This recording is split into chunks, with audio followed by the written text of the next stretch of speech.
I sat in my parked car reading the email from my younger brother. Rhett. The subject line read, Drift Glass House, 2025. Approved family dates. It was not an invitation to our childhood home. It was a corporate schedule offering 6 off-season weekends, complete with strict arrival windows and a checkout checklist. His wife, Piper, even added a polite note forbidding guests from using the upstairs linen cabinet. It was a pure declaration of rank. My name is Ainsley Stanton. I am 37 years old, and for the better part of a decade, I have made my living by looking directly at disasters and deciding how to dismantle them. I work as a lead strategist at Meridian Harbor Risk Group. We are a compliance firm. When a corporation accidentally poisons a local waterway or realizes their supply chain is built on a foundation of international fraud, they do not call their therapists. They call my office. My professional reputation is built entirely on my ability to maintain surgical calm while the people around me are losing their minds and their money. I am the woman who walks into a room on fire, assesses the structural integrity of the burning walls, and calmly directs the executives to the nearest exit. Yet, none of that corporate armor did me any good on a Tuesday morning in late October. I was sitting in the driver's seat of my sedan, parked in the designated spot outside my office building, staring at my phone. The engine was off. The interior of the car was entirely silent, save for the faint hum of traffic from the interstate a mile away. I was looking at an email from my younger brother, Rhett. The subject line was typed with formal, chilling precision. Drift Glass House 2025 approved family dates. I read the subject line once. I blinked, rubbed the bridge of my nose, and read it a second time. Then, I opened the message and let the sheer, breathtaking audacity of it wash over me. The email was not a warm message from a brother. It was a syllabus. It was an itinerary handed down from a middle manager to a subordinate. Attached to the brief, cheerfully sterile greeting was a neatly formatted list of 6 off-season weekends. Not 7, not a month. 6 weekends, scattered across the bleakest, grayest stretches of the calendar. There was a weekend in late February, 2 in November, and a handful of dates in early spring when the North Carolina coast is essentially a wind tunnel of freezing rain. Below the approved dates, there were arrival windows. I was explicitly instructed that check-in was strictly after 4 o'clock in the afternoon on Friday, and checkout was mandated by 11 o'clock in the morning on Sunday. But the true masterpiece of the email was the attached document. It was a checkout checklist, complete with bullet points.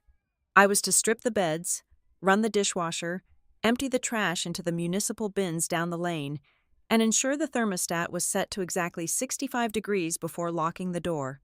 And then, buried at the very bottom, was a cheerful addendum from Rhett's wife, Piper. She had added a little note in a different font. Guests, Piper wrote, please do not use the upstairs linen cabinet. We are keeping it locked to preserve the premium towels for our high-tier renters. Feel free to bring your own sheets. I sat in my parked car and stared at the word guests. What stunned me in that moment was not simply the existence of the list, although the list itself was a profound insult. What paralyzed me was the tone. It was so polite. It was profoundly managerial. It was absolute. It was the tone of a property manager addressing a slight inconvenience. Access to my own childhood now apparently required formal permission from people who had arrived entirely too late to its history. Drift Glass House is not a luxury property, or at least, it never was. It is a weathered, cedar-shingled family vacation cottage situated on Alder Key, a quiet strip of Barrier Island off the coast of North Carolina. I spent every summer of my life in that house. Every major, formative memory of my youth still seems physically nailed into the salt-corroded porch rails. I know exactly which floorboard in the hallway groans if you step on it. I know how to jiggle the handle on the downstairs toilet to stop it from running. I know the exact smell of the upstairs linen cabinet, a mixture of dried lavender, damp cotton, and 50 years of accumulated summer storms. To be told by a woman who married into the family 5 years ago that I was no longer permitted to touch the towels was a brand of surreal comedy I was not prepared to process. I kept reading Rhett's email, my thumb scrolling down the glowing screen. He had added a paragraph explaining the rationale behind my restricted access. The prime summer weeks, he noted, were officially reserved. They were blocked out for what he termed ownership planning, upgrades, and premium bookings. Ownership planning, premium bookings, the words tasted like ash. They told me everything I needed to know. Drift Glass House was no longer a legacy. It was no longer the place where my grandmother taught me how to clean a fish, or where my father used to fall asleep reading paperbacks on the screened porch. The home was already being treated less like an anchor and more like a commodity. It was an asset to be leveraged, a revenue stream to be maximized by a brother whose entire life had been subsidized by the blind indulgence of our parents. I closed the email application. I opened my text messages. I scrolled back through months of our family group chat. I looked at the endless streams of photos Piper posted of her golden retriever, the thumbs-up emojis my father sent in response to literally everything, the constant updates from my mother about her garden club. I searched for a warning. I searched for a conversation where someone, anyone, might have informed me that there would be new rules regarding the house. I looked for a late-night text from my mother, perhaps softening the blow, saying that Rhett was taking over the management and things were going to change. There was nothing. Zero warning. Complete, unbroken silence regarding the fact that my status in the family had been downgraded from daughter to nuisance. They had not warned me because they did not think they had to. They simply assumed I would absorb the insult quietly. Why would they think otherwise? That has always been my assigned role in the Stanton family ecosystem. I am the dependable one. I am the one who shows up early to Thanksgiving to chop the onions. I am the one who remembers the birthdays, who quietly picks up the check at the anniversary dinners, who smooths over the awkward silences when Rhett says something spectacularly thoughtless. I am the shock absorber. And shock absorbers do not complain when you drive them over potholes. They just take the hit. I looked up through the windshield at the glass facade of the Meridian Harbor building. In 20 minutes, I was scheduled to lead a briefing with 12 terrified executives regarding a multi-million-dollar regulatory failure. I am paid an exorbitant salary to demand accountability from powerful people. Yet, in my own family, I was being managed out of my own history with a cheerful font and an arrival window, a hot, familiar pressure built behind my eyes. But I refused to cry. Crying was a useless metric of grief. Instead of replying to the email, instead of typing out a furious defense of my right to exist in my own family, instead of demanding an explanation, instead of begging for scraps of the summer calendar, I did something else. I opened my phone's settings. I navigated to my contacts. I selected Rhett's name. I pressed the button to block his number. I did the same for Piper. Then, I went back to my email client, swiped left on the message about the 2025 approved dates, and archived it. I did not send a sarcastic response. I did not forward it to my parents to demand arbitration. I simply removed his ability to reach me. I sat perfectly still in the driver's seat, my hands resting lightly on the leather steering wheel. I sat there long enough to feel something old and ugly finally harden into clarity. It was a sensation of absolute, crystalline cold. The confusion evaporated. The hurt stopped feeling like a wound and started feeling like a weapon. I started the engine of my car. I put it in reverse, backed out of the parking spot, and drove out of the corporate lot. I did not go into the office. I called my assistant and told her I was taking a sick day, the first one I had taken in 4 years. By the time I drove the 12 miles back to my house, the fog of familial obligation had completely burned away. I knew exactly what I was looking at. The list of 6 weekends was not a scheduling issue. It was not a clumsy attempt at property management. It was a declaration of rank. It was their way of showing me exactly where I stood. They thought the insult was the house. They thought I would be mad about the property value, or the money, or the sheer greed of it. They were wrong. The insult was not the house. The insult was the calendar.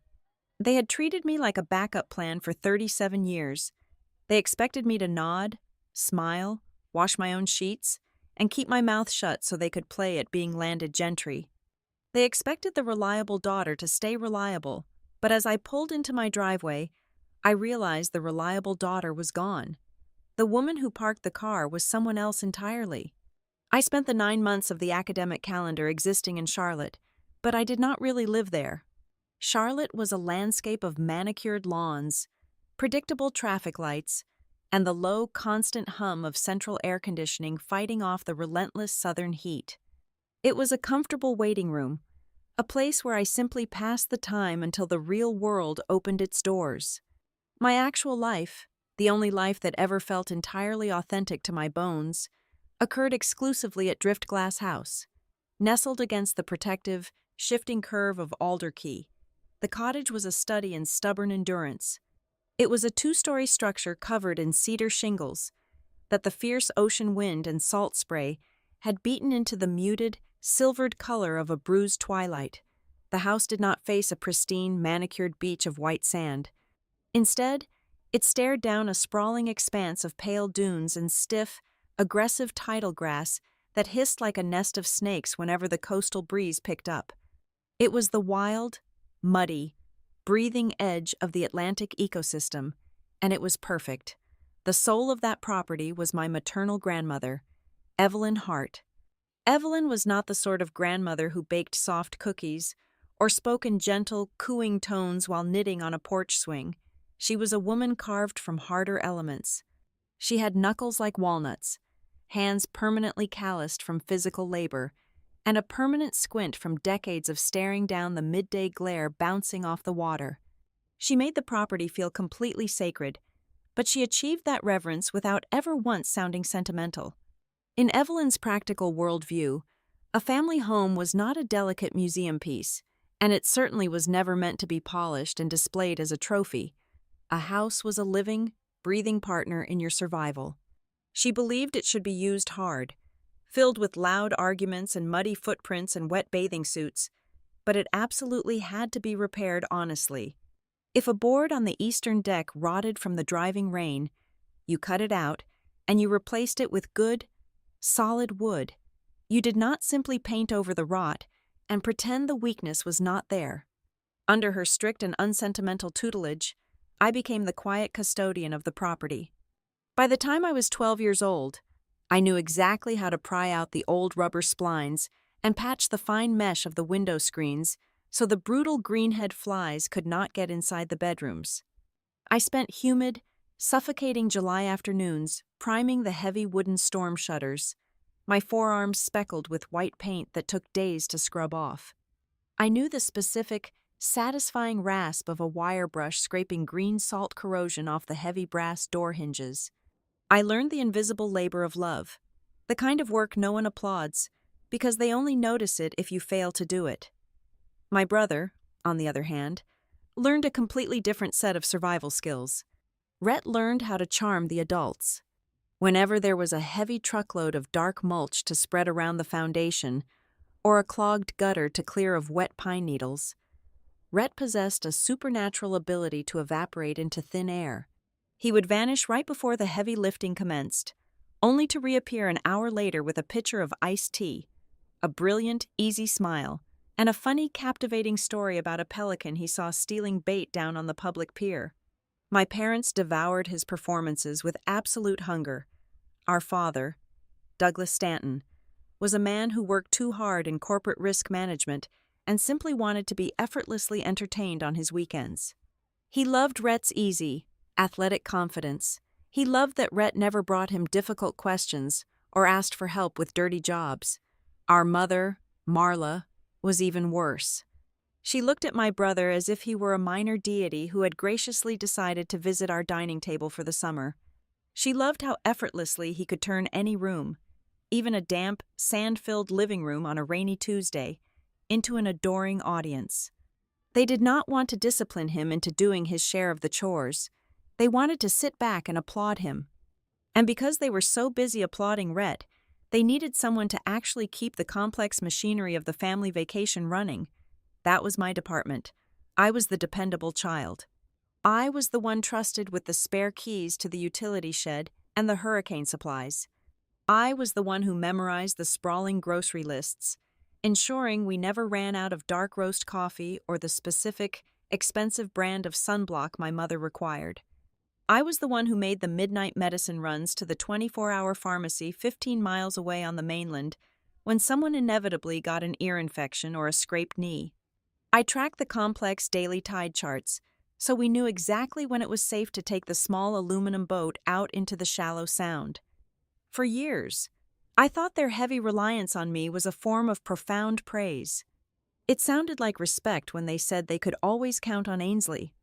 It took me a very long time, far too many years of my life, to realize the agonizing truth dependable children are often just the easiest children to overlook.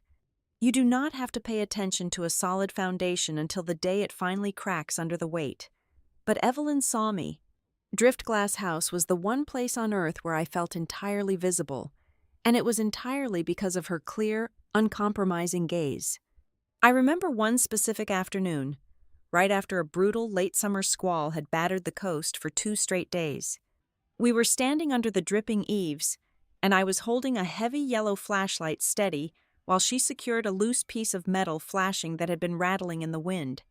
She looked down at me, her face wet with rain and her gray hair plastered to her forehead, and she handed me the heavy framing hammer. She did not say thank you. Instead, she said something I permanently welded to the inside of my ribcage. A home remembers who protects it. Ainsley, wood and stone have a memory. You take care of it. It takes care of you. I believed her completely. I believed that sweat, blistered hands, and quiet devotion were the true currency of ownership. Then, Evelyn died during the first week of January, 8 years ago. The funeral was quiet. The winter air was bitter, and the reading of the will was a swift, bureaucratic formality. She left the house outright to my mother, Marla. Legally speaking, that was the simplest, most traditional path, and everyone in the family sat around the mahogany conference table in the lawyer's office and pretended that this smooth transfer of title changed absolutely nothing about our sanctuary. But I could feel the center of gravity shift almost immediately. It was not a sudden, violent earthquake. It was a slow, sickening tilt of the floorboards beneath my feet. Within 2 years of Evelyn passing, Rhett married Piper. Piper was a woman who spoke exclusively in the aggressive vocabulary of lifestyle branding, passive income, and strategic networking. Suddenly, the very language used to describe Driftglass House within our family circle began to violently mutate. I remember the exact moment the infection took hold. During a warm family dinner on the back deck, while I was carefully removing the tiny pin bones from a grilled red snapper I had caught and cleaned myself, I heard Rhett and Piper holding court at the head of the table. They were not talking about the deep history of the house. They were not talking about the summer Evelyn caught a record-breaking flounder, or the time we painted the front door bright teal. They were talking about untapped potential. Piper casually, smoothly dropped the phrase rental upside while pouring herself a second glass of expensive white wine. Rhett nodded thoughtfully, tracing the rim of his glass, and brought up the concept of coastal repositioning. I sat there with my hands smelling of fresh lemon and raw fish, feeling completely paralyzed. Coastal repositioning. Rental upside. The sterile, corporate words hung in the humid, salt-tinged air like a foul, unnatural odor. Hearing those phrases applied to my grandmother's house made me feel physically ill, as if I were sitting silently at a polite dinner party, while a group of well-dressed, smiling strangers discussed the profitable demolition of a loved one's grave. They were looking at the weathered cedar shingles and seeing nothing but dollar signs. They were looking at the worn, honest floorboards where I had learned to walk, and they were calculating the maximum return on investment for tearing them out and putting down cheap, waterproof vinyl for weekend tourists. I desperately wanted to scream at them. I wanted to drop my fork, stand up, and ask my parents how they could possibly sit there and listen to this casual desecration. But Marla just smiled her soft, accommodating smile and told Piper she had such a wonderfully modern eye for design. Douglas merely leaned back in his chair and asked Rhett about the current county tax incentives for luxury property improvement. I kept my mouth shut. I swallowed the bile in my throat and fell back on the only psychological defense mechanism I had left pure: stubborn denial. Later that night, I looked out at the dark, churning ocean, and told myself that memory has immense weight. I told myself that the sheer, crushing density of our shared history would surely anchor the house against this corporate tide. I desperately convinced myself that no one in my family, not even Rhett with his endless, hollow appetite for unearned validation, would be reckless enough or cruel enough to take our one honest, sacred place and turn it into a cheap, easily digestible status symbol. I went to sleep believing the house was safe, because I simply could not fathom a universe where they would betray Evelyn's ghost so thoroughly. It was a comforting lie, and it was the last time I ever felt safe in my own family. The invitation arrived in late March, casually disguised as a celebration. My parents were hosting a Sunday brunch at their home in Charlotte to mark their 40th wedding anniversary. I arrived at exactly 11 o'clock in the morning, carrying a bottle of expensive vintage champagne.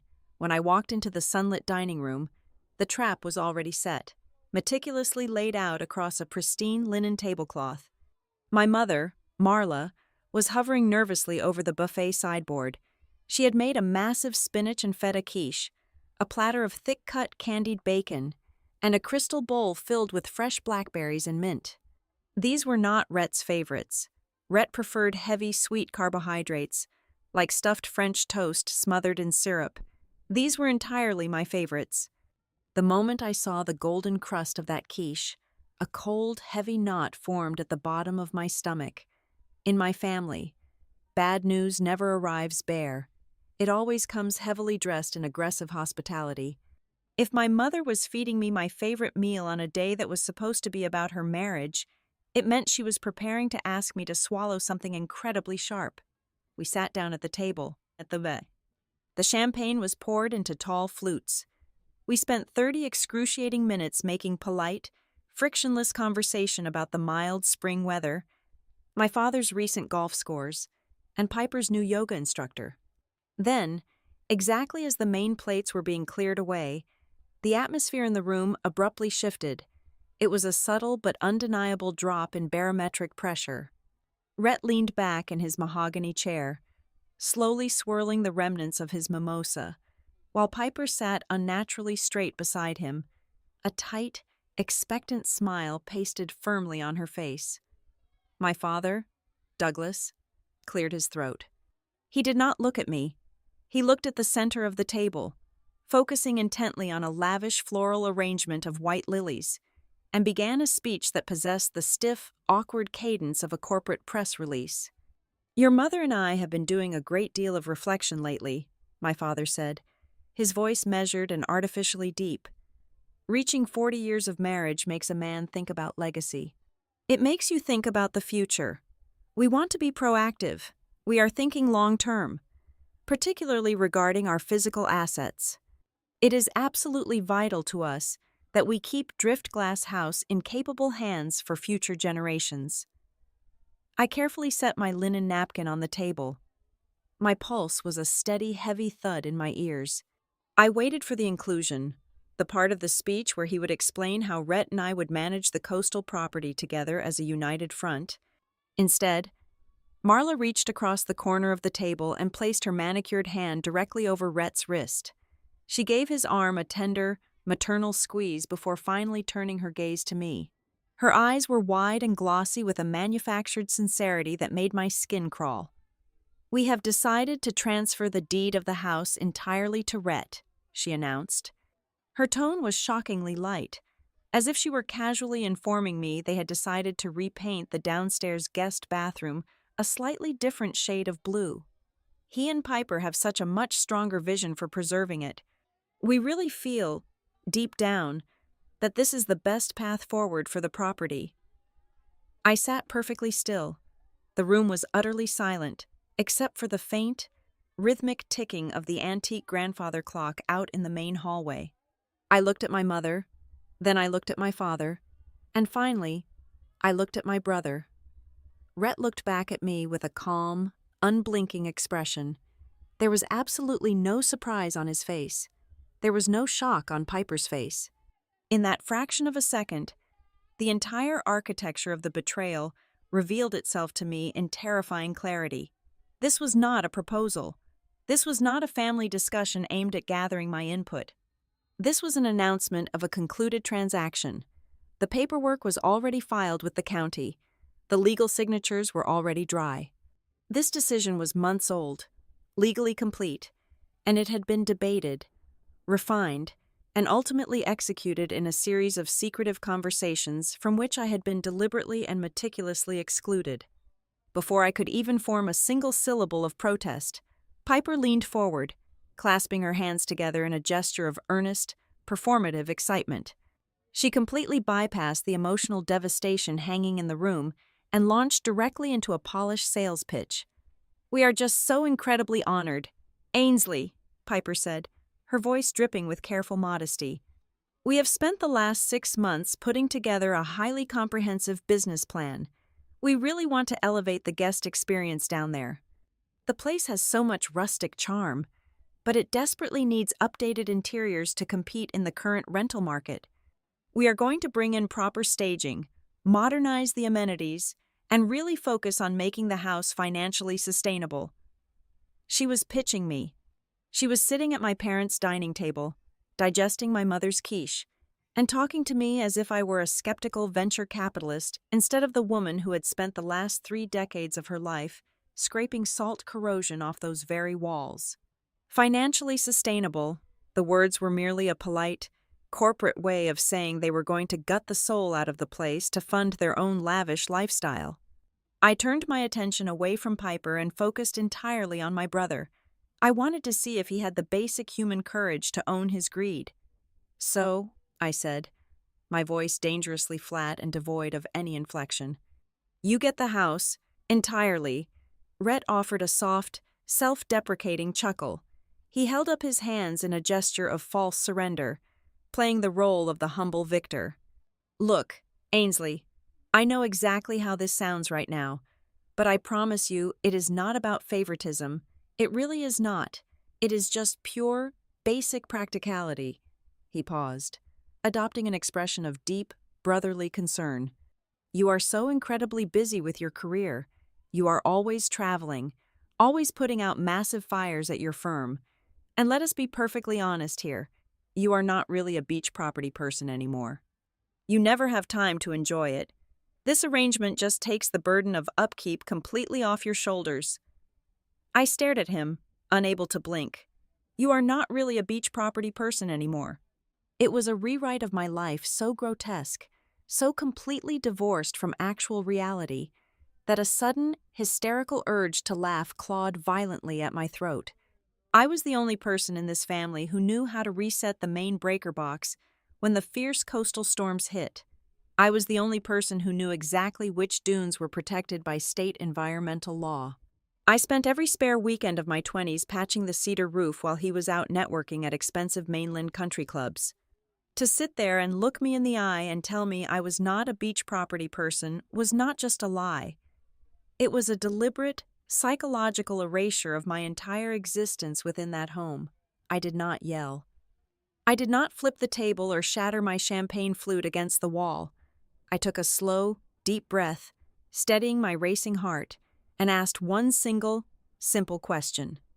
"Did anyone," I asked, keeping my voice terrifyingly level as I looked directly at my father, "at any point in these 6 months of secret planning, consider setting up shared ownership or perhaps a family trust structure? A legal framework where we both retained an equal stake in our inheritance?" The silence that followed my question was heavy, absolute, and profoundly toxic. It was the thick, suffocating silence of absolute guilt. My father looked away, suddenly fascinated by the condensation on the rim of his water glass. My mother nervously adjusted the clasp of her pearl necklace. Rhett broke eye contact and stared out the dining room window at the manicured lawn. They had considered it. The sheer weight of their silence told me absolutely everything I needed to know. They had looked at the legal option of fairness, weighed it against Rhett's endless desire for total control, and actively, consciously rejected it. When the silence finally became unbearable, they scattered to their respective defensive corners like roaches fleeing a sudden light. Marla fell back on cold legality, abandoning the loving mother routine entirely. "It is my property, Ainsley," she said, her voice dropping the maternal warmth and turning suddenly brittle and sharp. "I inherited it outright, and I have the absolute legal right to disperse my assets exactly as I see fit. We consulted a very expensive lawyer, and everything is completely above board." Douglas retreated into his habitual, cowardly peacekeeping. "Now, let us not make a mountain out of a molehill," he muttered, waving a hand dismissively in the air. "We are all family here. Nobody is keeping score. We just want peace, and this seemed like the easiest way to avoid any complicated management issues down the road." Rhett simply relied on his arrogant, lifelong assumption that anything done with enough confidence automatically becomes reasonable. "It is a done deal, Ainsley," he said smoothly, picking up his fork again.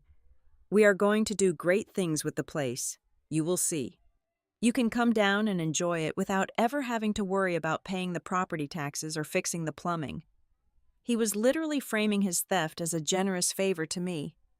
I stood up from the table. I did not throw my napkin. I placed it neatly beside my half-eaten plate. My face was perfectly composed, locked down by years of professional training and handling high-stakes corporate disasters. But behind my eyes, a splitting, vicious headache was blooming with violent speed.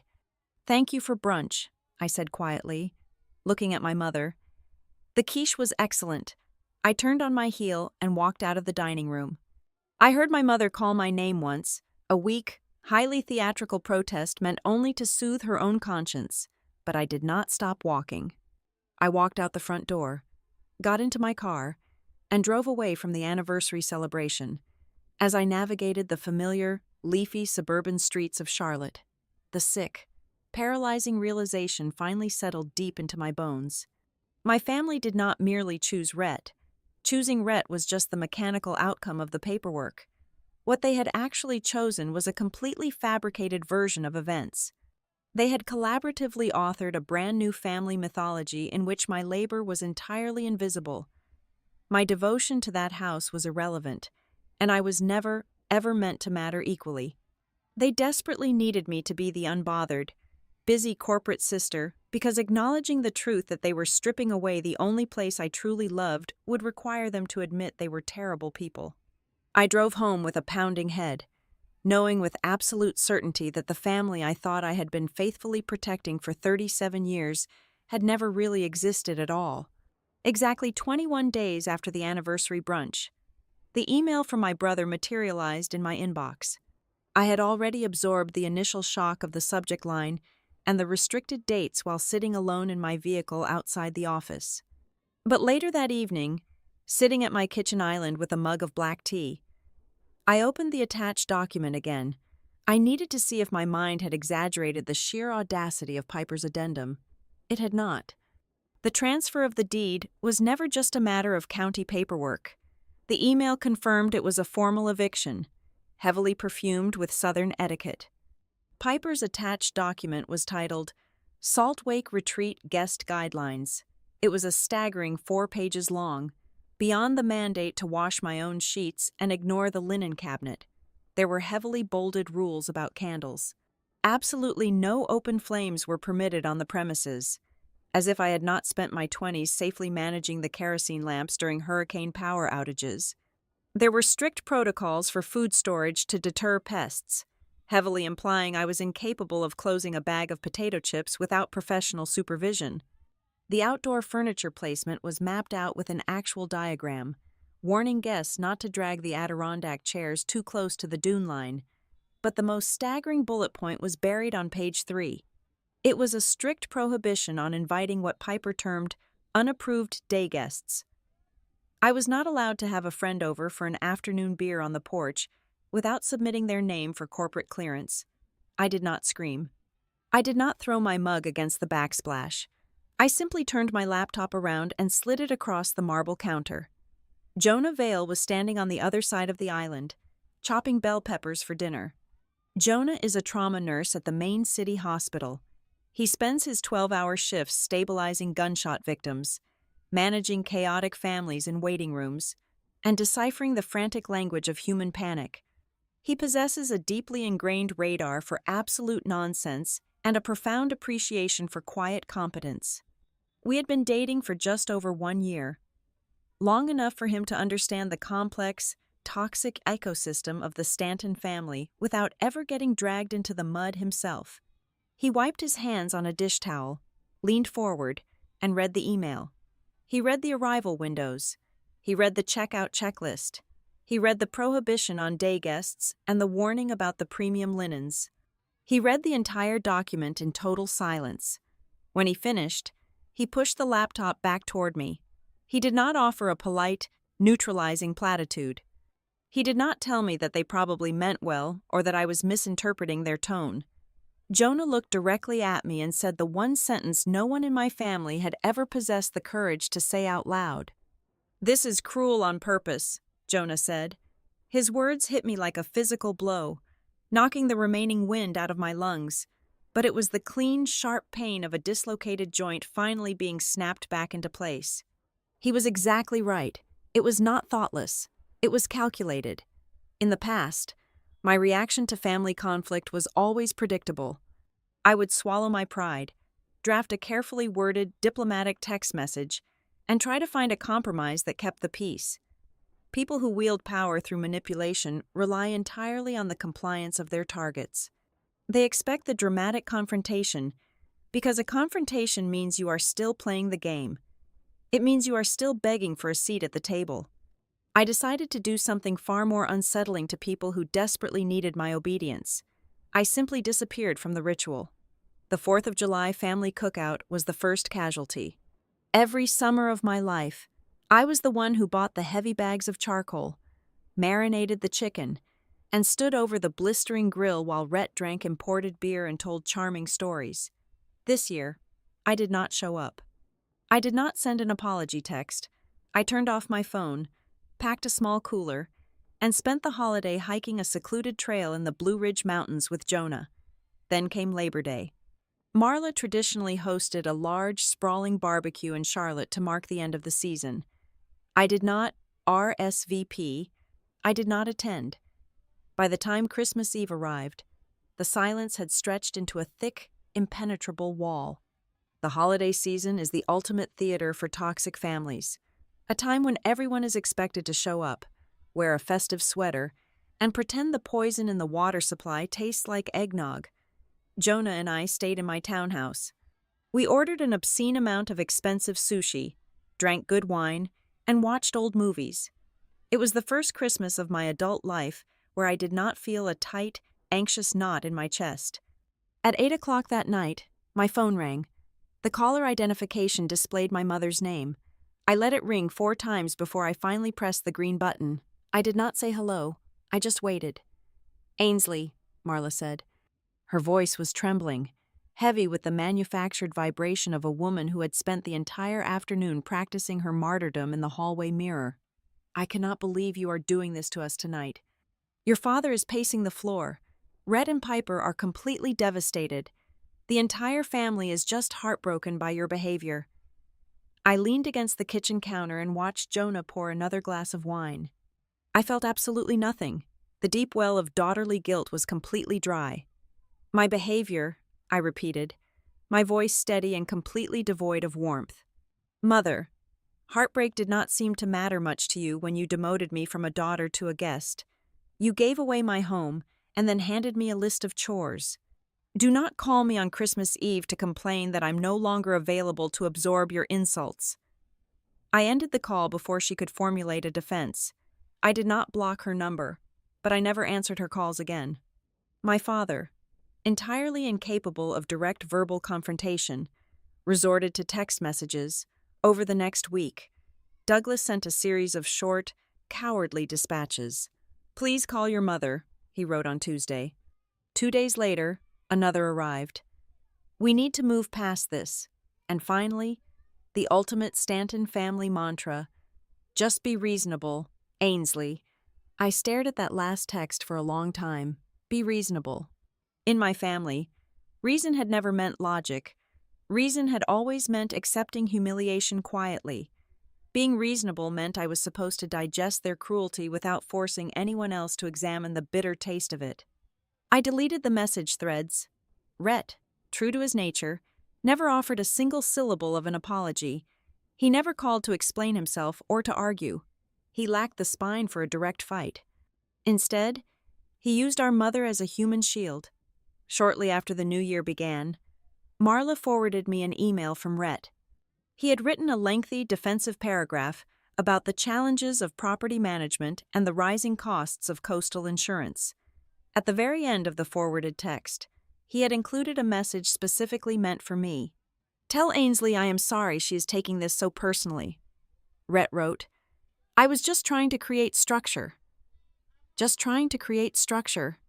It was a phrase so incredibly bloodless, so completely devoid of any human empathy or brotherly affection, that it acted as a final, fatal dose of poison. Any lingering, pathetic hope I had harbored for a spontaneous outbreak of decency within my family died the exact moment I read those words. By the time New Year's Day broke cold and clear over North Carolina, a profound shift had occurred within my life. The agonizing silence that had stretched between me and my family was no longer a punishment. I was not holding my breath waiting for them to realize their massive mistake. The silence had transformed into absolute peace. I woke up in my own bed, drank coffee in my own kitchen, and realized I did not have to manage anyone else's feelings today. I did not have to make myself smaller so my brother could feel tall. That realization scared me. It was deeply terrifying to discover how easily I could amputate the people who were supposed to be my permanent foundation. But as I watched the winter sun filter through the living room windows, the terror quickly dissolved into something else entirely. It freed me. The heavy, suffocating anchor of their expectations had been completely cut loose, and for the first time in 37 years, I was finally moving forward without them. The vacuum left by my family's absence was massive. It was a sprawling, echoing canyon of suddenly available time and emotional bandwidth that I had previously spent managing their fragile egos and endless demands. I did not fill that void with therapy or obsessive journaling. I filled it with pure, unadulterated work. Meridian Harbor Risk Group was perfectly positioned to absorb my excess energy, and I threw myself into the corporate machinery with a level of focus that bordered on the terrifying. In late January, a multi-state hospitality conglomerate walked into our boardroom bleeding cash and drowning in regulatory investigations. They were facing a catastrophic compliance crisis stretching across 14 different resort properties. It was a tangled, rotting web of structural safety violations, severe labor disputes, and phantom accounting practices that absolutely no one else in our firm could untangle. The senior partners were preparing to drop the account to avoid the collateral damage. I asked to take the lead. I locked myself in a glass-walled conference room for 3 solid weeks. The very same skills my family had ruthlessly exploited for decades became my absolute greatest professional weapons. My talent for flawless pattern recognition, my obsessive, methodical documentation, and my innate ability to make pressure-tested decisions while everyone around me panicked allowed me to dismantle the crisis piece by piece. I mapped out the conglomerate's failures on massive whiteboards. I drafted a surgical, ruthless restructuring plan that saved the client tens of millions of dollars and shielded their executive board from federal indictments. That single victory translated into an immediate, major promotion to executive partner. It brought real money, the kind of substantial, insulating wealth that fundamentally alters the trajectory of a person's life. More importantly, it handed me the first taste of pure, undeniable professional authority that no one, not even my father, could casually explain away as mere luck or timing. I was no longer the dependable background character. I was the architect of my own empire. Alongside this immense corporate momentum, the quiet, foundational architecture of my personal life began to solidify. Jonah moved out of his cramped apartment and officially moved in with me. Our relationship did not deepen through dramatic, cinematic declarations of romance or grand, expensive gestures. It deepened through the radical, grounding magic of absolute consistency, It was the steady rhythm of sharing a pot of dark roast coffee at 6 o'clock every morning. It was his dry, dark humor cutting through the tension after he finished a brutal 12-hour trauma shift at the hospital. Most of all, it was the staggering, profound relief of being deeply loved by a man who did not require my self-erasure. Jonah did not need me to be a shock absorber. He did not need me to shrink so he could feel large. He just needed me to be exactly who I was. By the time the early spring storms began to roll across the state, I decided I needed permanent geographical distance from the polite, stifling gravity of Charlotte. I accepted a transfer to our capital office and bought a beautiful, historic townhouse in Raleigh. It was an entirely intentional purchase. I chose a brick property nestled under massive oak trees, featuring a small, sun-drenched office where I could review complex contracts in total peace. I renovated the space to include a serious, chef-grade kitchen with vast marble countertops and a heavy gas range. What the townhouse did not have, deliberately, was a sprawling guest wing. There was absolutely no room built into the floor plan for people who expected me to fold myself smaller to fit their comfort. It was a space designed entirely for the life I was actively building, not a museum for the family I had left behind. In early May, my firm formally nominated me for a highly prestigious Regional Leadership Award in Corporate Risk Management. It was a significant honor, complete with a sprawling formal banquet at a downtown luxury hotel. Against my better judgment, I allowed a tiny, foolish ember of hope to reignite in my chest. I mailed an embossed invitation to my parents. To my genuine surprise, Marla called me immediately and promised to attend. She sounded proud. She even told me she bought a new silver dress for the occasion. For a fleeting month, I let myself believe that my undeniable success outside of the family ecosystem might finally earn me a fraction of the respect my brother received simply for drawing breath. Exactly 48 hours before the ceremony, the phone rang. I was standing in my new Raleigh kitchen, uncorking a bottle of expensive red wine, when I saw Marla's name illuminate the screen.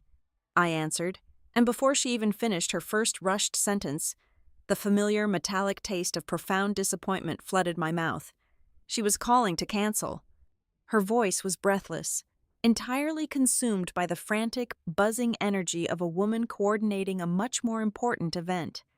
"Ainsley, sweetheart, I am just so terribly sorry," she said, though the cadence of her voice carried absolutely no genuine sorrow. "We absolutely cannot make the drive to Raleigh this weekend. Rhett and Piper just finalized the cosmetic renovations on the beach house, and they are hosting a massive drift glass relaunch weekend. It is a huge, critical event for them. They have invited potential investors and a few curated, high-level guests to showcase the property. They desperately need your father and me down there to help host and mingle with the crowd. You understand how it is, do you not? Business is business, and family has to support family." I stood perfectly still, staring at the grain of the marble island. I did not yell. I did not point out the staggering hypocrisy of her statement. I simply told her I understood, wished her a pleasant weekend on the coast, and ended the call. That cancellation hurt me in a sharp, breathtaking way that the initial loss of the house had not. It hurt precisely because it was so agonizingly familiar. Even now, even after the months of silence, even after the physical distance and the undeniable proof of my own competence, my family still treated my major life milestones as entirely movable. My hard-earned professional triumph, recognized by an entire industry, was treated as a minor scheduling inconvenience. Meanwhile, Rhett's theatrical, financially reckless venture was treated as absolutely sacred. They were willingly skipping a ceremony honoring my actual, proven leadership to go act as smiling background extras in my brother's delusional, desperate fantasy of being a coastal real estate mogul. I put the phone down on the counter. I poured the wine into a heavy crystal glass. I drank it slowly while looking out the front window at the quiet, darkening street. And right then, in the silence of my own beautiful house, the very last tether finally snapped. I completely stopped waiting for their acknowledgement. It was a conscious, physical unclenching of muscles I had been keeping painfully tight since childhood.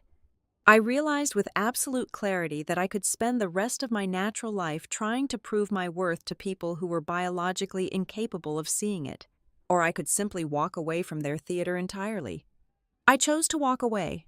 I started measuring the weight and value of my life by far sturdier things. I measured it by the massive, complex contracts I successfully negotiated and won at Meridian Harbor. I measured it by the quiet, sunlit mornings shared with Jonah, reading the paper in a home that belonged solely to me. I measured it by the peaceful nights where I finally slept soundly, completely free from the exhausting, toxic burden of rehearsing imaginary arguments in my head. That Saturday, I went to the award ceremony wearing a stunning tailored emerald gown. I drank excellent champagne with my colleagues. When they called my name, I walked onto the stage, accepted the heavy glass trophy, and smiled for the flashing cameras with Jonah cheering from the front row. There were 2 empty chairs at my assigned table, but for the first time in my life, they did not feel like a void. They felt like a dodged bullet. I looked out at the crowded ballroom and finally understood that revenge is not always an explosive, fiery confrontation. Sometimes, the most devastating and empowering revenge in the world begins as the quiet, resolute refusal to keep auditioning for love. While I was building a life insulated by competence and quiet mornings in Raleigh, my brother and his wife were busy systematically dismantling the only authentic thing our family had ever owned. Over the course of the spring, Rhett and Piper violently stripped Driftglass House of its worn, beloved character. They did not merely renovate the property, they erased it. The house was aggressively rebranded, transformed from a deeply personal family sanctuary into a glossy, soulless, short-term rental operation they incorporated under the name Salt Lake Retreat. Information filtered back to me through the unavoidable, toxic leakage of mutual acquaintances and digital algorithms. I did not go looking for the updates, but they found me anyway. Piper documented every catastrophic design choice on a dedicated social media account. I watched in grim disbelief as they paid contractors to rip out the original knotty pine walls, the very same wood that had absorbed decades of our laughter and arguments. They tore down the sturdy, salt-battered storm shutters that my grandmother had painstakingly maintained, replacing them with flimsy, purely decorative louvered panels that were bolted directly to the siding. They even hired a crew to build a massive, heavy rooftop viewing deck so guests could photograph the sunset, entirely ignoring the fact that the original roof joists were never engineered to support that kind of dead weight. They did not build for the brutal, unforgiving weather of the North Carolina coast. They staged the entire property for internet content. They filled the rooms with cheap, fragile, fast-fashion furniture, pale rugs that would never survive the muddy tidal flats, and delicate glass accents that belonged in a high-rise condominium, not a barrier island cottage. Whenever a screenshot of Piper's promotional posts made its way to my phone, a wave of profound nausea would wash over me. She constantly boasted to her online audience about the 6-figure seasonal potential of the property. She uploaded highly edited videos advertising premium couples packages and tossed around grotesque, fabricated marketing phrases like legacy luxury. She was selling the hollow aesthetic of old money coastal living to strangers who did not know that the legacy she was peddling had been stolen from the very person who actually built it. Arrogance, however, is a uniquely fragile building material, and the Atlantic Ocean has absolutely no respect for marketing terminology. In the middle of August, a late-season tropical storm swept up the eastern seaboard. It was not a catastrophic, category-defining hurricane, just a heavy, sustained coastal lashing with high winds and relentless, driving rain, the kind of storm Driftglass House had effortlessly shrugged off for half a century. But Driftglass House no longer existed. Salt Lake Retreat, on the other hand, was fundamentally unequipped for reality. During their rushed landscaping overhaul, Rhett had illegally modified the exterior drainage system to make room for a custom fire pit area. When the storm hit, the water had nowhere to go. Thousands of gallons of heavy runoff pooled directly under the house, completely saturating the ground and seeping into the crawl space. the moisture warped the foundational supports. The shifting weight, combined with the extreme wind shear against the unpermitted, top-heavy rooftop deck, severely destabilized the entire eastern face of the building. 2 days after the storm passed, a married couple from Ohio arrived for their premium weekend package. They stepped out of their vehicle, eager to begin their legacy luxury experience.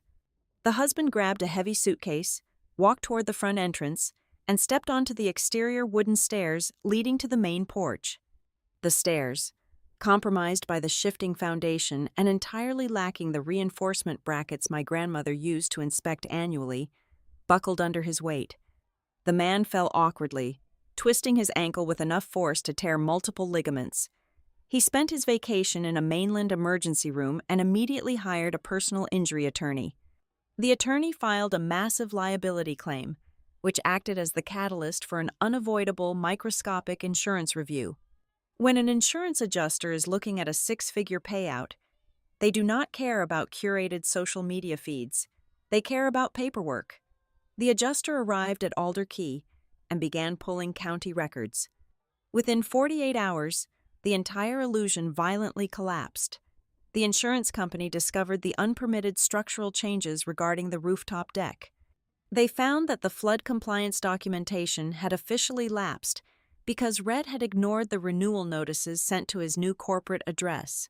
Most damning of all, they uncovered wildly inconsistent occupancy declarations. Rhett and Piper had insured the property as a single-family secondary residence to secure a cheaper premium, while simultaneously advertising it online as a high-volume commercial rental property. The insurer cited gross negligence, material misrepresentation, and unauthorized structural modification. They formally denied major portions of the liability coverage and completely canceled the hazard policy for the property. The disaster immediately began to compound, spreading outward like a virulent infection. While Rhett was desperately arguing with the insurance underwriters, the daily operations of Salt Lake Retreat were imploding. The boutique booking manager Piper had hired to handle the influx of premium guests had been quietly commingling and mishandling thousands of dollars in advance security deposits. When angry guests began demanding refunds for the damaged property, the money simply was not in the operating accounts. Simultaneously, the county zoning inspectors, alerted by the insurance investigation, arrived at the property. They flagged multiple severe zoning violations regarding the deck and the altered drainage system, issuing daily compounding fines until the structure was brought back into strict code compliance. Furthermore, the local contractors who had installed the cheap flooring and the decorative shutters had never been paid their final installments. Realizing the ship was sinking, 3 separate construction companies filed aggressive mechanical liens against the property deed. Rhett was already massively over-leveraged. His mainland luxury real estate business had been quietly bleeding money for 2 years, a fact he had skillfully hidden behind expensive suits and leased sports cars. He had counted on the summer revenue from the beach house to float his other failing ventures. When the rental income violently halted and the legal fees began to mount, he started missing the mortgage payments on his own primary residence. Terrified of shattering the golden child illusion he had cultivated his entire life, Rhett chose the worst possible strategy. He hid everything. He intercepted the legal notices, ignored the frantic emails from the county, and lied directly to our parents' faces, assuring them that the storm damage was purely cosmetic and everything was completely under control. But a financial fire of that magnitude creates too much smoke to hide forever. In late September, an aggressive debt collection agency bypassed Rhett entirely and directly contacted my father, who was still listed as a secondary emergency contact on one of the original contractor accounts. That was the moment the carefully constructed mythology of the Stanton family finally met the cold, hard pavement of reality. I was sitting at my desk in the Raleigh office on a Tuesday afternoon, reviewing a thick compliance dossier for a shipping company, when my private cell phone rang. The screen displayed my father's number. I had not spoken to him in nearly 10 months. I considered letting it go to voicemail, but a dark, intuitive curiosity stayed my hand. I answered the call. "Ainsley," my father said. His voice was entirely stripped of its usual rehearsed, authoritative cadence. He sounded small, breathless, and incredibly old. He did not ask how I was doing. He did not congratulate me on my recent award or ask about my new home. Marla was in the background, her voice a high, thin wire of barely contained hysteria. They were calling me because the favored son had finally run out of charm, and the parents who had funded his arrogance were standing on the edge of a massive financial cliff. They did not call because they missed the daughter they had casually discarded. They called because the daughter they had excluded was suddenly the only person in the entire family qualified to understand exactly how close their entire world was to absolute collapse. "We need your help," my father choked out, the words sounding like they were tearing his throat apart. "Rhett is in trouble. The house is in trouble. We do not understand what we are looking at. Ainsley, please. You have to tell us how to fix this." I did not drop my phone. I did not rush to my car to drive back to Charlotte. I sat in my Raleigh office and listened to my father breathe heavily on the other end of the line. When he finished his panicked summary of the liens and the insurance cancellations, I told him I would need full authorization to access the property records and the corporate filings for Salt Lake Retreat. I promised him absolutely nothing else. I did not agree to fix it. I only agreed to look at it. In my line of work, you never step onto a sinking ship without first measuring the depth of the water. I did not rely on Rhett's version of the disaster, nor did I trust my parents' frantic interpretations. Within 24 hours of that phone call, I hired my own team. I retained Elise Corbin, a thoroughly hard-edged real estate attorney who possessed a terrifyingly calm demeanor and an encyclopedic knowledge of coastal property law. To assess the physical reality of the situation, I hired Nolan Pritchard, a veteran structural inspector who had spent 40 years examining hurricane damage along the eastern seaboard. I paid them out of my own pocket. I wanted the unvarnished truth before I committed a single ounce of my professional expertise. A week later, Elise and Nolan presented their findings in the conference room of my Raleigh townhouse. The reports they slid across my polished dining table were brutal. Nolan went first. He laid out dozens of high-resolution photographs showing the underbelly of my childhood sanctuary. The unpermitted rooftop viewing deck had placed critically unsafe loads on the original load-bearing walls. The altered drainage system had funneled hundreds of gallons of rainwater directly against the foundation, causing massive moisture intrusion. The central supports were actively rotting. "The county has given them 30 days to begin remediation," Nolan said, tapping a pen against a photograph of a splintered joist.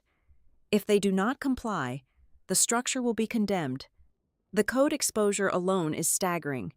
Then Elise opened her leather portfolio. The physical rot was nothing compared to the financial decay. She documented a mountain of unpaid material invoices from local vendors. But the true masterpiece of Rhett's greed was buried in the loan applications. They were never trying to preserve the property, Elise explained, her voice entirely devoid of judgment, presenting the facts like an autopsy report.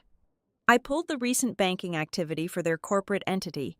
6 weeks before the storm hit, your brother and his wife initiated a process to refinance the house at a wildly inflated valuation. They were planning to pull out a massive sum of cash and roll the entire proceeds into a down payment on a second rental venture further down the coast." I stared at the financial charts. The narrative my mother had spun at the anniversary brunch, the touching story about Rhett having a stronger vision for preserving the legacy, was a complete fabrication. Greed, not stewardship, had driven the transfer from the very beginning. They wanted to use my grandmother's home as an automated teller machine. I thought that was the bottom of the barrel. I thought the betrayal was completely mapped out.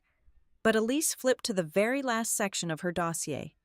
"While I was tracing the title history," Elise continued, adjusting her reading glasses, "I requested the original probate documents from your grandmother's estate. I wanted to see exactly how the deed transfer from your mother to your brother was structured. During that review, I found an addendum to Evelyn Hart's original will, something that was executed 8 years ago." She pushed a photocopied document toward me. I recognized my grandmother's sharp, angular signature at the bottom of the page. Evelyn established a sealed repair fund, Elise said quietly. It was seeded with $80,000. The explicit language of the trust dictated that the money was meant to benefit both grandchildren equally. It was designated strictly to be used if the property ever needed major preservation work.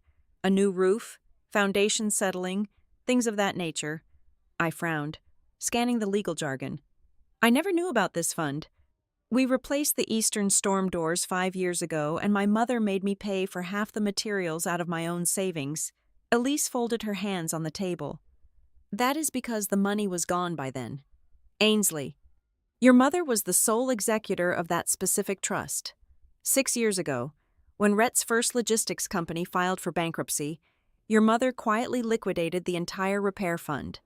She redirected your half $40,000 to cover one of Rhett's failed business loans to keep him out of litigation.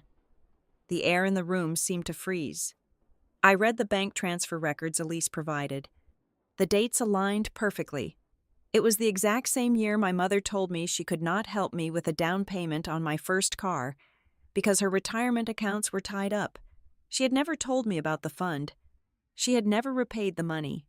She had apparently convinced herself that this theft would never come to light, perfectly confident that I would never have the authority or the audacity to demand a forensic accounting of my own family.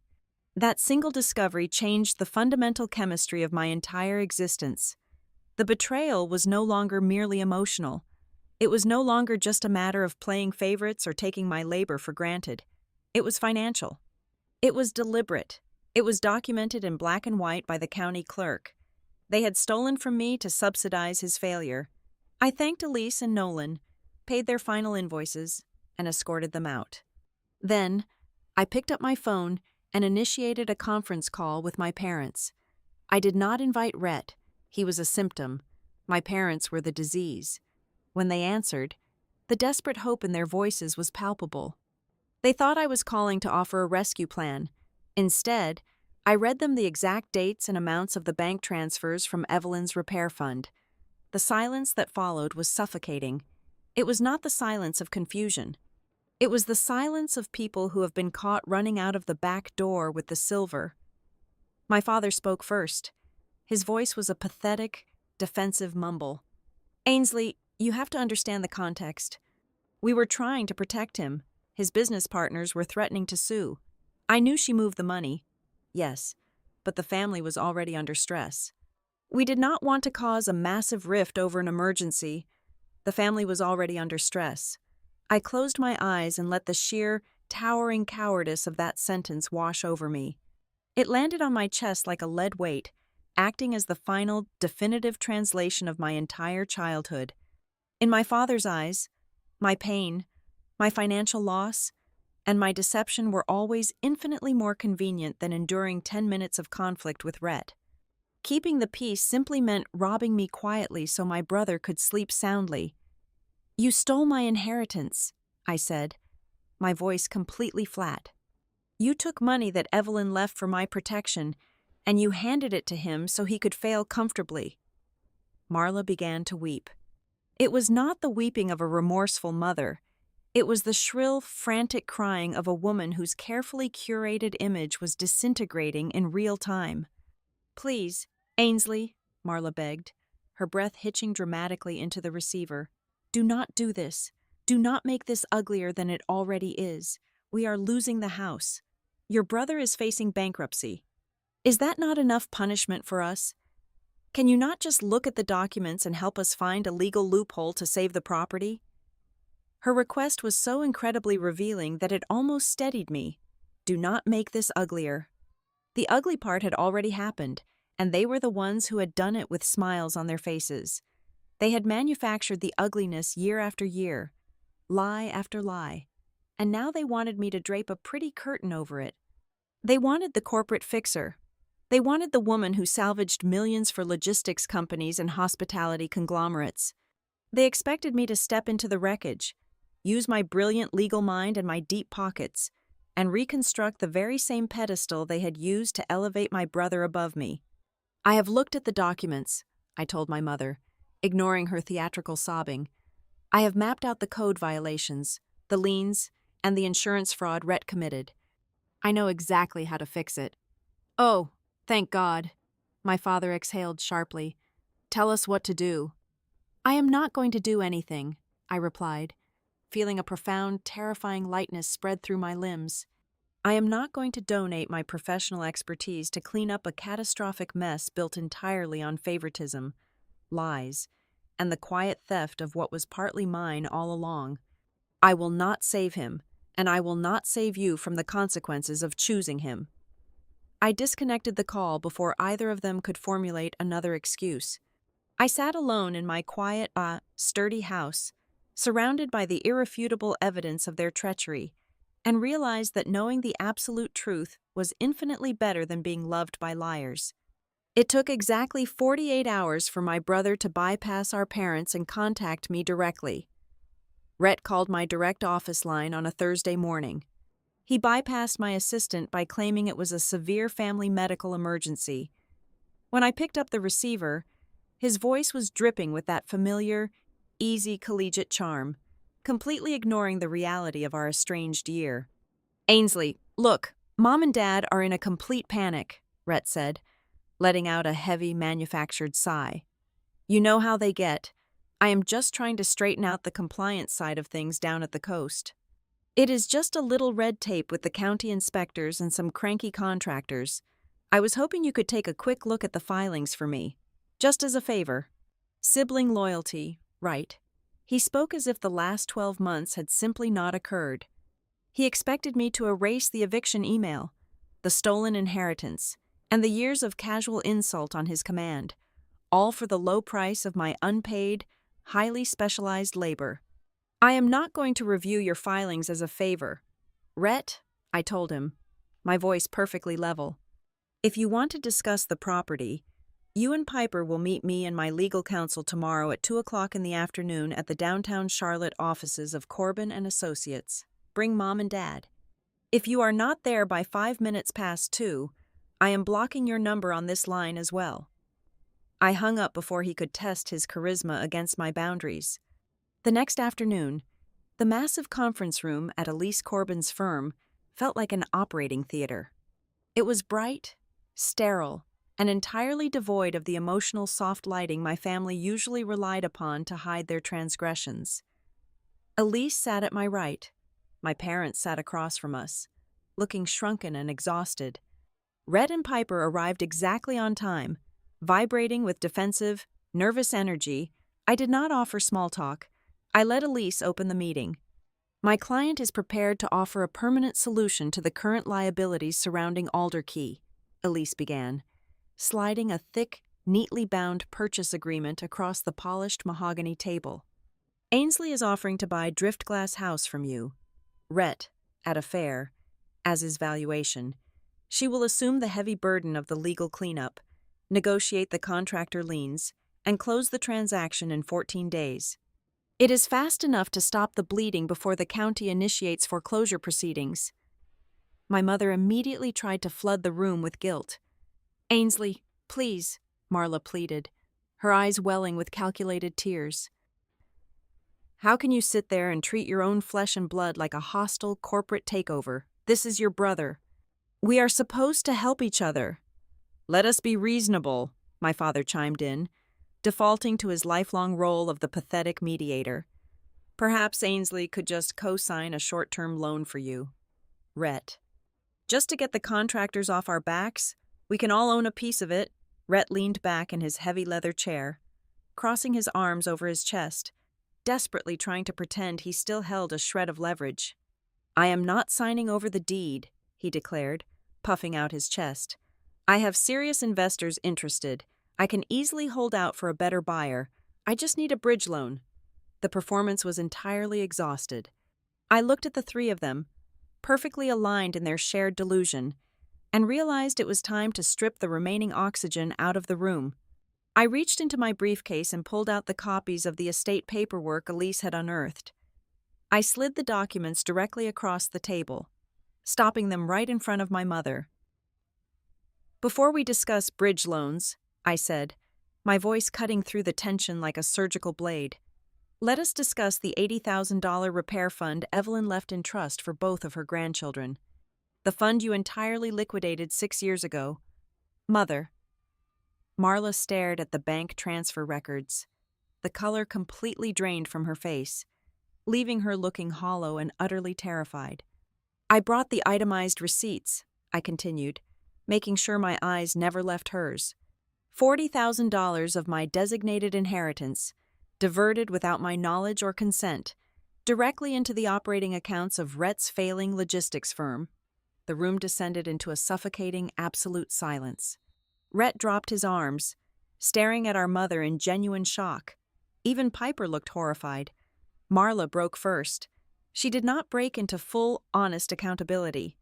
She broke into the fractured, messy confession of a woman who fully expected to carry a dirty secret to her grave and was furiously indignant to be caught before she could recast her theft as a noble sacrifice. "I had to do it," Marla cried out, her voice cracking, defensive and bitter. "You were doing so incredibly well. Ainsley, you had your corporate job and your steady paycheck." Rhett was drowning. His partners were threatening to take his house. What was I supposed to do? Let my son go completely bankrupt while that money just sat in a bank account waiting for a leaky roof? "It was not your money to give," I replied softly. "And you did not just save him. You stole from me to do it. You decided my security was the acceptable price for his comfort." Rhett stared at the documents, then looked at Marla, and finally looked at me. I watched the realization hit him in real time.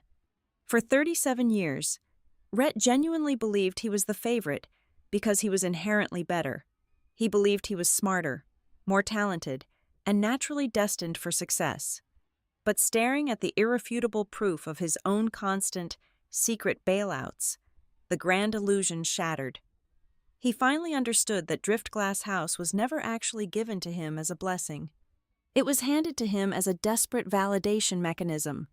It was Marla's way of proving to the world that she had raised a successful, capable son, even though she had to secretly rob her daughter to artificially prop up his failures.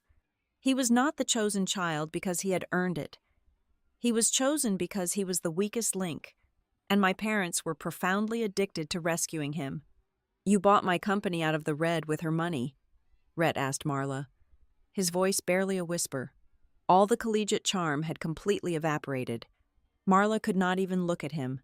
She buried her face in her hands and wept. Faced with the looming county action, the massive liability lawsuit, and Piper's increasingly reckless fantasies about holding out for a phantom buyer, the final remnants of Rhett's ego surrendered. He was staring down the barrel of public financial ruin, and my offer was the only life raft in the water grounded in actual reality. He picked up the heavy silver pen Elise had placed beside the purchase agreement. "Rhett, do not do it," Piper hissed, grabbing his forearm. "We can fight the county." "With what money?" "Piper," Rhett snapped, shaking her hand off violently. His voice was hollow and defeated. "We have absolutely nothing left." He signed his name on the designated line. He flipped to the next page and signed again. The scratch of the pen against the thick paper was the only sound in the room. He pushed the executed contract back across the table toward Elise. The transaction saved him from an immediate, catastrophic implosion. It kept him out of bankruptcy court and shielded him from the aggressive contractor liens. But infinitely more importantly, the transaction forced the Stanton family to sit in a room where raw competence finally won over shallow charisma. For the very first time in our collective lives, the golden child had to hand over the crown, not because he was being generous, but because he was utterly incapable of holding on to it, and the dependable background sister was the only one strong enough to carry the weight. The closing process took exactly 14 days. Once the deed to Driftglass House officially returned to my name, the quiet temptation to turn the property into a monument of my own vengeance was undeniably present. I could have painted it a garish color, locked the gates, and sent my family gloating photographs of my private sanctuary.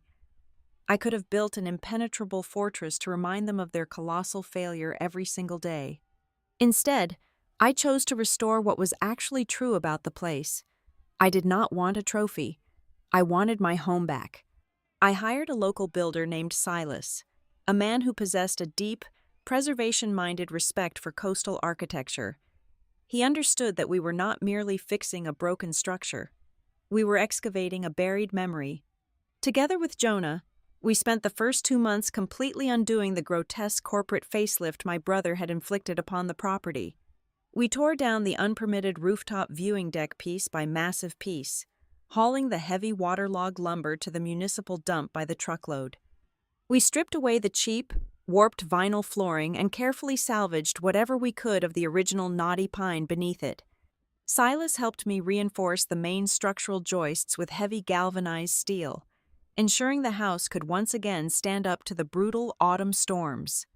We brought the kitchen footprint back down from an absurd, sprawling entertainment space to something entirely human, a modest room meant for boiling blue crabs and making toast on a Sunday morning. And most importantly, I spent 3 grueling weekends standing on a heavy aluminum ladder in the sweltering coastal heat, meticulously painting the new, heavy-duty Storm shutters the exact shade of sea glass blue-green that Evelyn had always loved. The physical labor was exhausting, leaving my shoulders constantly aching and my hands calloused, but it was also profoundly restorative. Every blister felt like an earned boundary. Every reinforced wall felt like a promise to the future. It was during the final week of heavy structural work that I found the letter.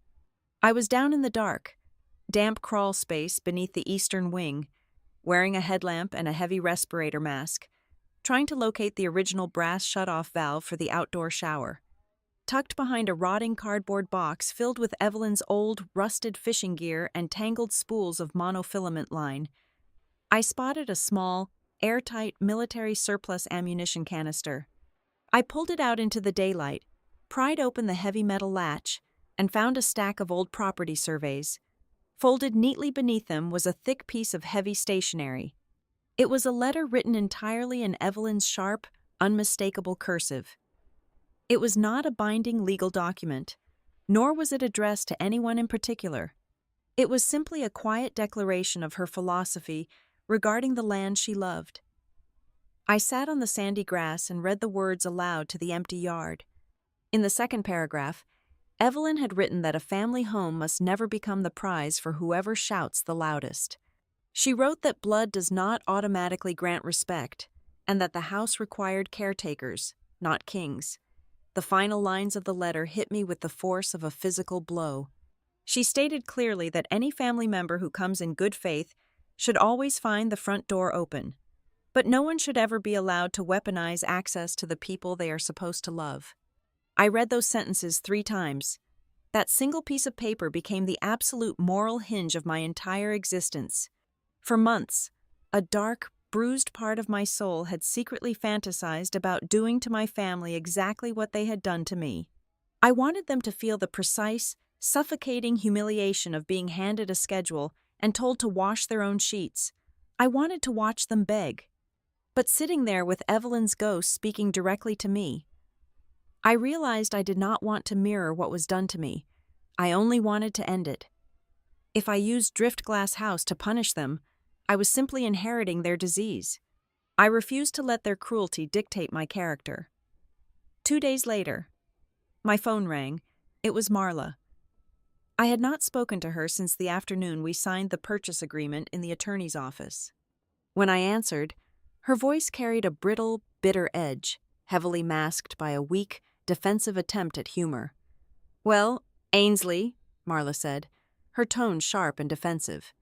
"I suppose your father and I should expect to receive a list of approved visit dates in our email any day now. Since the tables have completely turned, I imagine we will be given the second weekend in January and strict orders to stay out of the linen closet." She wanted me to act like a tyrant so she could comfortably play the role of the victim. She desperately wanted me to validate her own terrible behavior by proving I was no better than she was. I stood on the newly rebuilt porch, looking out at the rolling gray waves of the Atlantic, and refused to play her game. "I will not be sending you a list, Mother," I replied, my voice calm, flat, and completely devoid of malice. Lists were never the point. The point of that email Rhett sent me was humiliation. The point was to make me feel small so my brother could feel large. I have absolutely no interest in inheriting that habit from this family. If you want to come see the house, you can call me and ask. If you come with honesty and respect, the door will be open. But I will never use this property to make you feel like a beggar." She did not know how to respond to absolute emotional sobriety. She stammered out a confused, hollow goodbye and hung up the phone.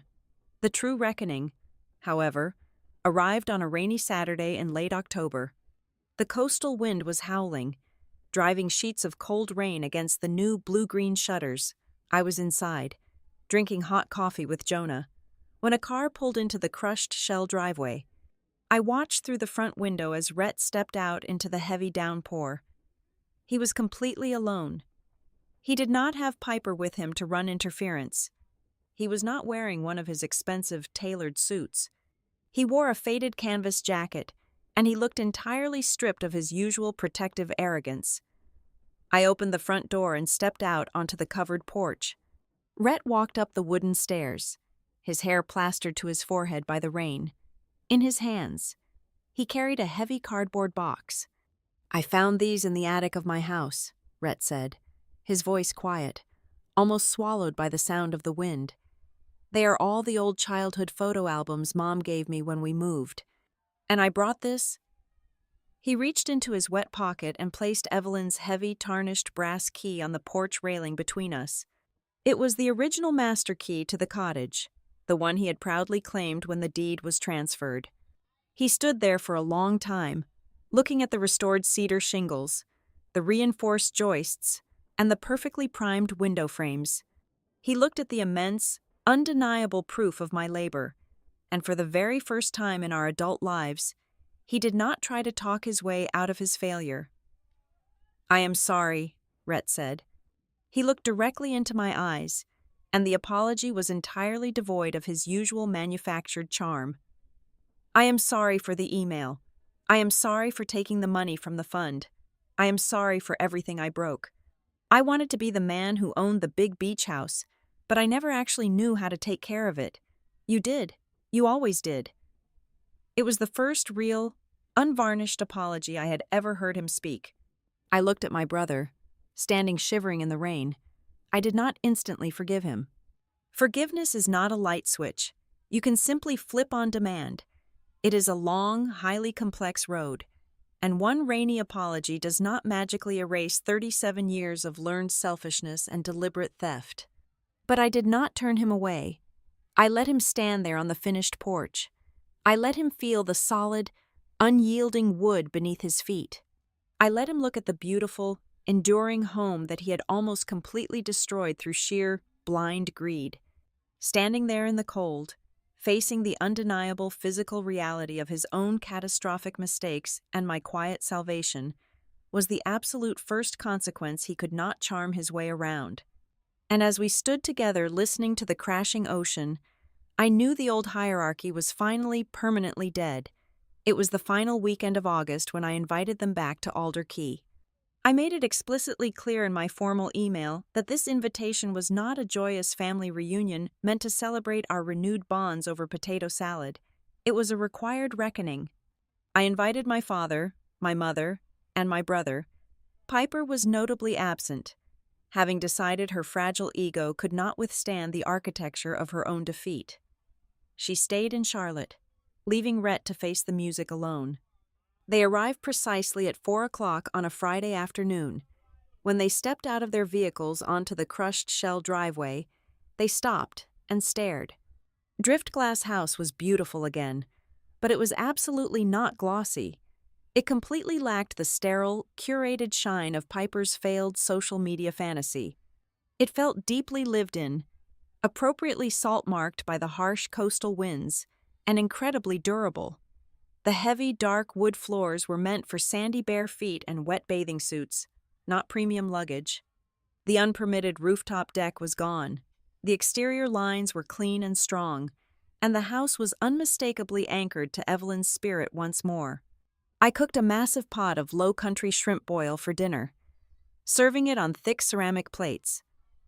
We sat around the restored wooden dining table as the evening sun dipped below the dune line. For the first 30 minutes, the tension was a physical weight pressing against the cedar walls. The silence was agonizing for them. And then, my mother, entirely unable to tolerate an atmosphere of accountability, tried to forcefully skip straight to comfort. "Well," Marla sighed, picking up her wineglass with a trembling hand, "I just think it is so incredibly nice that we are all sitting here together like the old days. It was a terribly bumpy road to get here, and feelings were hurt. But looking around at what you have done with the place, Ainsley, I have to say that everything really worked out beautifully in the end." I set my fork down on my plate. The metallic clink was sharp and loud in the quiet room. I looked at her across the table and calmly, deliberately, refused to let that lie survive in the room where it mattered most. "Nothing worked out, Mother," I said, my voice quiet but carrying absolute authority. "I survived your financial theft. I bought back the home you gave away. Do not confuse my professional competence with a happy ending for your conscience. You do not get to rewrite this." I reached into the pocket of my linen sweater and pulled out the heavy folded stationery I had found hidden in the crawl space weeks earlier. I unfolded it flat against the table, smoothing the creases with my thumb. "I found this hidden in the foundation behind some of Evelyn's old fishing gear while we were reinforcing the floor joists," I told them. "It is a letter she wrote 8 years ago." I read it aloud. I read the part where my grandmother explicitly stated that the house must never become the prize for whoever shouts the loudest. I read the final lines, where she commanded that any family member who comes in good faith should always find the door open, but no one should ever be allowed to weaponize access against their own blood. The silence in the dining room was absolute and suffocating. "I could have locked you all out," I said, looking at Rhett, then my father, and finally my mother. "I could have handed you a list of 6 terrible weekends in February and told you to bring your own towels and stay out of the linen closet. I had the legal right, the financial power, and the justification to do exactly what was done to me. But I'm not going to do that. Instead, I executed a new legal framework yesterday morning. I explained the paperwork. I told them I had officially placed the property deed into a newly formed legal entity called the Heart Open Door Trust. I am the sole managing trustee," I explained, watching their faces carefully. "I control the maintenance, the taxes, and the access for as long as I am alive, but I wrote strict, unbreakable clauses into the foundation of the trust. It legally prevents any unilateral sale of the property. It prevents any exclusive family lockout, and it permanently bans the conversion of this home into a high-volume commercial rental scheme." The twist landed hard, and I watched the reality of it settle over them. I would control the house, but no future Stanton would ever get to use it the way Marla and Rhett had. It could never again be used as a weapon, a status symbol, or a twisted reward system disguised as family wisdom. I had effectively neutralized the house as a tool of psychological abuse. "We turned it into a weapon," Douglas finally said. He pushed his plate away, refusing to meet my eyes. He looked older than I had ever seen him, stripped of his usual corporate mediation tactics and his empty demands for peace. "We did. Ainsley, you want the truth, so I will give you the plain language of it. We favored your brother because he was simply easier to celebrate. He demanded constant attention, and giving it to him made us feel like successful, important parents. You never asked for anything. You were just solid. You were infinitely harder to disappoint because you expected so little, while Rhett would completely fall apart if we did not hold him up. You were expected to absorb whatever was left of our energy and our money, because we simply knew you could handle the burden." It was a brutal, ugly admission, but it was the first completely honest sentence my father had spoken to me in my entire adult life. Marla broke down. She covered her face with both hands and sobbed openly. She was not crying because she had lost exclusive access to a beach house. She was weeping because, for the very first time, she was forced to sit in absolute silence and hear her own choices described without the softening, protective haze of motherhood. She could no longer hide behind the grand illusion that she was just a loving mother trying to keep her family afloat. She had to face the terrifying reality that she had actively, consciously chosen to sacrifice the security of one child to pacify the endless demands of the other. Rhett had been staring at the grain of the wooden table for a very long time. Finally, he lifted his head. "I sent the email with the list," Rhett said, his voice entirely devoid of its usual arrogant bounce. He spoke clearly, without a single layer of defensive charm or a single excuse. "I sent the visit dates and the checkout list. I did not do it because of property management. I did not do it because of rental schedules or premium bookings. I did it because being the chosen one felt incredibly powerful. I had spent my entire life failing at businesses while you succeeded at everything you touched. When Mom handed me the deed, I finally had something you desperately wanted. I wanted to enjoy that power, even if it meant making my own sister feel incredibly small." Hearing him say it out loud did not magically heal the deep, aching wound in my chest, but it effectively stopped the bleeding. The truth was finally sitting on the table, ugly and completely exposed, and nobody was trying to dress it up in polite Southern etiquette anymore. "I appreciate your honesty," I told him, and I truly meant it. I stood up from the table and walked over to the open screen door. Listening to the heavy, rhythmic crash of the Atlantic waves against the dark shoreline, I breathed in the sharp smell of salt and wet cedar. I did not end the story by slamming the door in their faces. I ended it by opening the door entirely on my own terms. "You are my family," I said, looking back at the three of them sitting in the quiet kitchen of the house I had saved. "You may come here if you come honestly. You may sit on the porch, and you may sleep in the guest rooms. But no one gets ranked in this house ever again. The hierarchy is dead." The daughter they had treated like an uninvited visitor was now the only one who got to decide what home meant, and I decided it meant absolute peace. Thank you so much for listening to my story today. Please let me know down in the comments where you are listening from so we can connect and share our thoughts. If you enjoyed this journey, please subscribe to the Helena Revenge Stories channel, like this video, and show your support by hitting the hype button so this story can be heard by even more people.